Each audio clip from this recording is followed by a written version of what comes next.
जय हिंद दोस्तों, स्वागत है आप लोगों का गुरुकुल स्टडी अड्डा में। दोस्तों आज मैं आप लोगों के लिए कक्षा 6 हिंदी का पाठ योजना लेकर के आया हूं। तो आज का हमारा प्रकरण है मेरी माँ।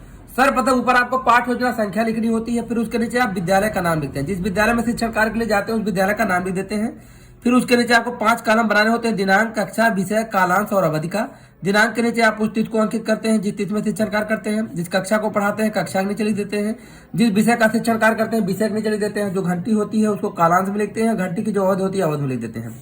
फिर उसके नीचे आप प्रकरण लिखते हैं। आज का हमारा प्रकरण है मेरी माँ।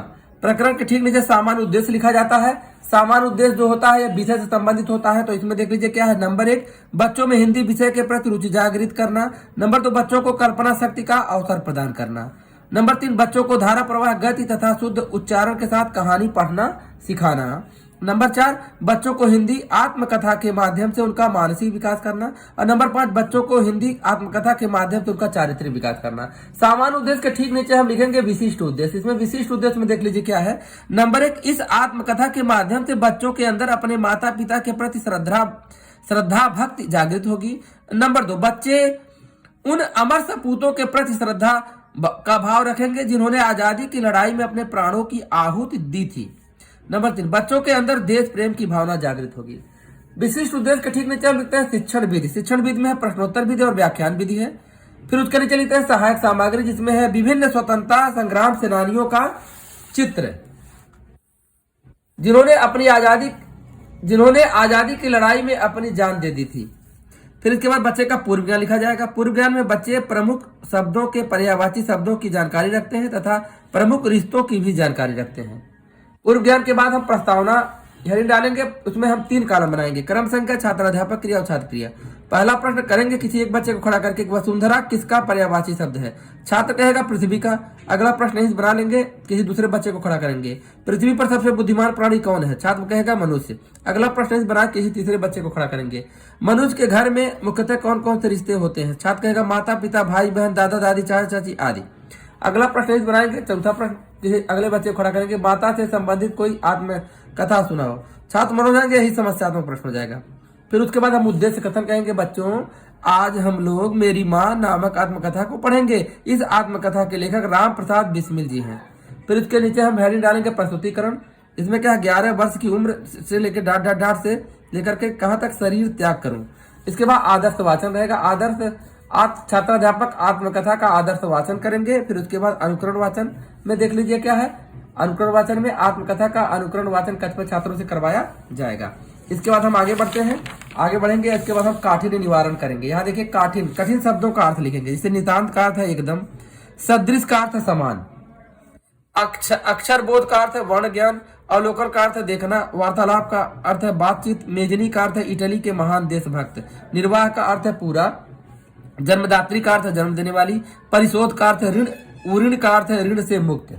आगे बढ़ते हैं। यहाँ देखिए अवर्णीय।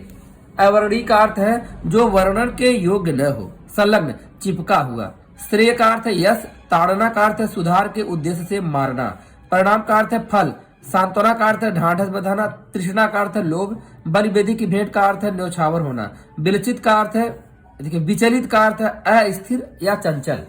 इसके बाद हम 2 कॉलम बनाएंगे, छात्र अध्यापक कथन और छात्र कथन। प्रश्न करेंगे माताजी का विवाह किस आयु में हुआ था।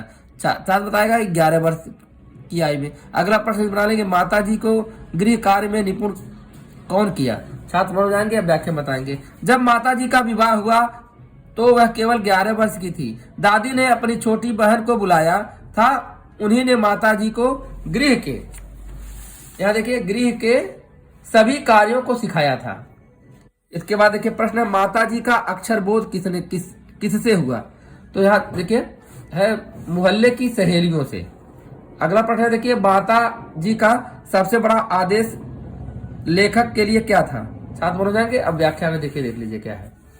लेखक के जन्म के 5 या 7 वर्ष के बाद माताजी ने मोहल्ले की सहेलियों से अक्षर ज्ञान सीखा तथा देवनागरी पुस्तकों का अवलोकन करने लगी। मेरी छोटी बहन को माताजी ने ही शिक्षा दी थी। लेखक के क्रांतिकारी जीवन में माता जी का बड़ा योगदान था। उनका आदेश था कि किसी की प्राण हानि न हो। उनका कहना था कि शत्रु को भी कभी प्राणदंड मत देना। अब यहाँ देख लीजिए प्रश्न है लेखक किसके ऋण से उऋण नहीं हो सकता है। की बात कर रहा है। छात्र बताएगा माता के। प्रश्न है लेखक जन्म जन्मांतर ऐसी ही माता को पाने की प्रार्थना क्यों कर रहा है। छात्र मनो जाएंगे। यहाँ देखिए व्याख्या में देखिए, लेखक कहता है कि माता इस जन्म में तुम्हारे ऋण का परिशोध करने के प्रयत्न का भी अवसर नहीं मिला। इस जन्म में तो क्या अनेक जन्मों में भी सारे जीवन प्रयत्न करूं तो भी तुम्हारे ऋण को चुका नहीं पाऊंगा। मैंने इस जीवन में जो भी शिक्षा ग्रहण की उसका सारा श्रेय आपको ही है। मेरे आत्मिक धार्मिक तथा सामाजिक उन्नति में तुम ही मेरी सदैव सहायक रही। जन्म जन्मांतर तुम ही मेरी मां बनो, यही ईश्वर से कामना है। इसके बाद आगे बढ़ते हैं। यहां देख लीजिए, प्रश्न है लेखक के इस जीवन की क्या तृष्णा थी। यहां छात्र बताएंगे माता के चरणों की सेवा करना। प्रश्न स्वाधीनता के इतिहास में माता जी का नाम स्वर्णिम अक्षर में क्यों लिखा जाएगा। छात्र हो जाएंगे। अब व्याख्या में देख लीजिए, लेखक कहता है कि इस संसार में मेरी कोई भी भोग विलास की इच्छा नहीं है, केवल एक इच्छा है कि मैं तुम्हारे चरणों की सेवा करके अपने जीवन को धन्य कर लूं। लेकिन यह इच्छा भी पूरी होती नहीं दिख रही है। माँ, तुम यह समझकर धैर्य धारण करोगी कि तुम्हारा बेटा माताओं की माता भारत माता की सेवा में अपने जीवन को बलि वेदी की भेंट कर गया और उसने तुम्हारे कुल को कलंकित न किया, अपनी प्रतिज्ञा से दृढ़ रहा। जब स्वाधीनता का इतिहास लिखा जाएगा तो उसके किसी पृष्ठ पर उज्जवल अक्षरों में तुम्हारा भी नाम लिखा जाएगा। इसके बाद बोध प्रश्न देख लीजिए क्या है। नंबर 1, बिस्मिल की मां ने पढ़ना लिखना कैसे सीखा। नंबर 2, बिस्मिल की मां को गृह कार्य में किसने दक्ष किया। नंबर 3, बिस्मिल की माता ने बिस्मिल को क्या न करने के लिए कहा था। इसके बाद यहाँ देखिए अगली हेडिंग है मौन वाचन। छात्र अध्यापक छात्रों से मौन वाचन करवाएंगे। फिर इसका मूल्यांकन प्रश्न में देखिए, नंबर 1, बिस्मिल प्रत्येक जन्म में अपनी माता को ही माँ के रूप में देखना क्यों चाहते हैं। नंबर 2, बिस्मिल की क्या अभिलाषा थी जो पूरी न हो सकी। नंबर 3, बिस्मिल की माता का नाम इतिहास में स्वर्णिम अक्षरों में क्यों लिखा जाएगा। इसके बाद श्यामपट्टकार में देख लीजिए कि छात्र अध्यापक छात्रों से श्यामपट्टकार काव्य उतारने के लिए कहेंगे।